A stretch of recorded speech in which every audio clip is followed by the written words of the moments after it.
Greetings everyone. So an update on an alleged Eucharistic miracle that took place last year in March in Connecticut in the USA. Now I don't know if any of you remember that, but I covered that story last year. Essentially what happened was that during the Mass, one of the people helping the priest distribute the Holy Communion started to notice that they didn't have many communion hosts left in their ciborium, got a little bit nervous, and there seemingly wasn't anyone around to help them out with that and refill it. But they just kept giving out the communion hosts while they could until they ran out, I suppose. I just thought, well, when they run out, they'll have to tell the people that they don't have any left and maybe ask them to move over to another line. But as they were giving out those communion hosts, it never reached that point where they ran out. And it seemed as though the communion hosts had just multiplied and multiplied so that they could feed everyone going up for communion. Much like in the feeding of the 5,000, there were only a few pieces of bread and fish, and yet they just multiplied and managed to feed 5,000 people, and then there was a lot left over, etc. So that was what allegedly happened. The priest was informed of this, and he actually announced during or after that Mass, I think, what had happened. And he said it was pretty cool. We had something happen.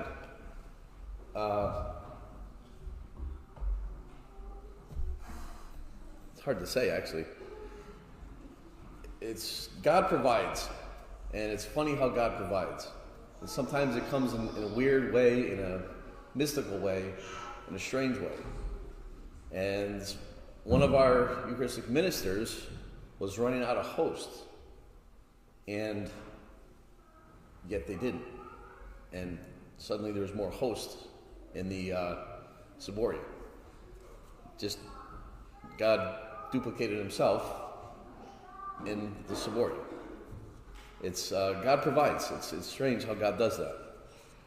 And it happened. And it was noted by one of our Eucharistic ministers that was giving out communion to you guys today.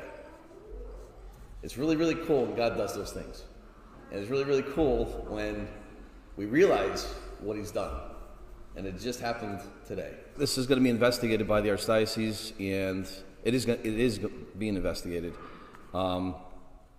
For those who don't know or weren't here last week, and don't know what I'm talking about, I had given a ciboria to a Eucharistic minister, and it didn't have a whole lot of host apparently in it, which I had my thumb was all wrapped up. I couldn't give communion out, and it was kind of a bunch of decisions that were made very quickly as to me not giving communion out, and the individual was in an area, it took a spot that was very populated by you folks, and there wasn't enough host in the ciboria. And so as the individual was giving communion out, got a little nervous because they were running out of host, and began to look around to see. Our normal course of action is when you run out of host, you just go to the person next to your left or right, and you take some of the hosts and put them in your ciboria just to make sure the lines keep moving forward. And so that's the normal course of action. Of course, this individual was planning on that. And we had plenty of hosts for the whole congregation. And as time went on, the hosts were being distributed, and then all of a sudden the individual looked down, and all of a sudden there's more hosts in the ciboria, and kept giving the host out. There's even more hosts in the ciboria, kept giving hosts out, and there's even more hosts in the ciboria. So by the time everyone received communion and came back up to the altar, there was the same amount, if not more, hosts that I gave the individual. I wanted to provide an update on that because I remember when I initially did that video, I did have some comments in there below the video saying, could I provide an update on this at some later point? Because sometimes you'll read a story like this, that there's been an alleged miracle, you'll see an article on it, and then you'll never really see any follow-ups from that later on. So to let you know, I have been keeping tabs on it. I have been checking the Catholic media to see if there's been any information on this, because this happened, as I said, in March last year, so quite a long time ago now, so you'd have thought that there'd maybe be some update.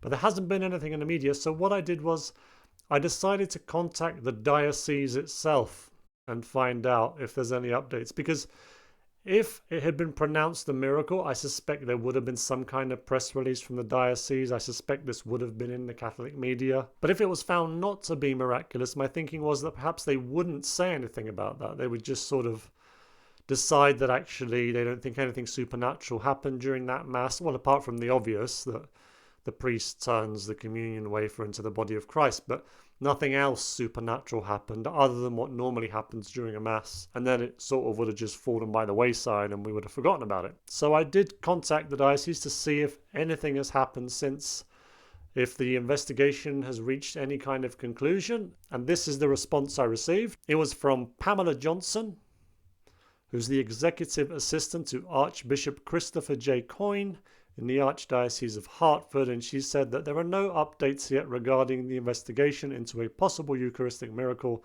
at St. Thomas Church, and she thanked me for my inquiry. So I thought it was good of her to respond, and that's the latest update. I know you might feel that's not much of an update, but I'm just letting you know that I am following it up, and I am checking fairly regularly to see if we have any information on that, because it was quite a big deal when it happened. I remember when I put up the video, it got quite a lot of views. People were interested in this. But so far, they have not reached any conclusion. I don't know how long it may take them to reach a conclusion. It's a tricky one because it's not like the standard Eucharistic miracles. And by that, again, I don't mean the fact that at Mass, the communion host, the communion wafer, turns into the body of Christ. But I'm referring to the ones where something extra happens.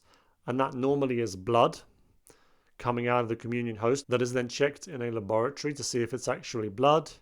And they can go, yes, this is blood. Yes, it's this type of blood. And that's the same type that Jesus had.